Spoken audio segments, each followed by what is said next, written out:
չկա մենք նրանք, կա մեկ ազգ։ Չկա արտերկրից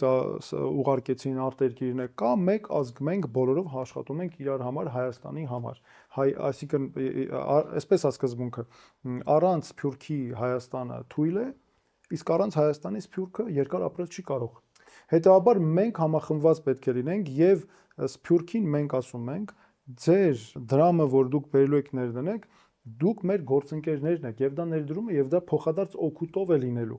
Այդ տեսեք օրինակ այդ արդյունաբերական գոտիները, որ ասում են, որ ստեղծելու ենք, Սփյուռքի համար օրինակ լինելու է արտոնություններով, շատ հստակ։ Այսինքն սա շատ կարեւոր է, գիտեք, գաղափարը որն է, որ մենք որպես մեկ ազգ, մենք ինքներս պետք է մի հատ հələ իրարով հավաքվենք, իրար օգնենք, կպնենք, որ ասում է, իրար օգնենք այս վիճակից դուրս գանք, խնդիրները լուծենք, տնտեսական հարցեր եւ այլն, ներդրումները կարող են լինել տարբեր բնակավարներով։ Եվ դրա համար է, որ մենք այդ Սփյուռքի ներդրումները չենք համարում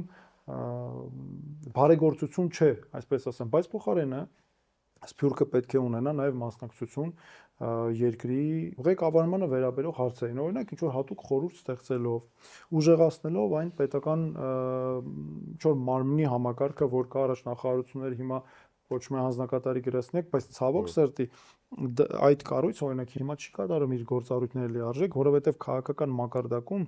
միտումնավոր սեպ է խրվում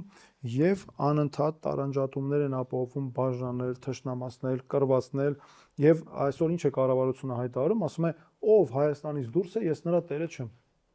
Մենք ասում ենք հակառակը, մենք Հայաստանը տեր է աշխարհի բոլոր հայերին, որտեվ սա հայերի տունն է։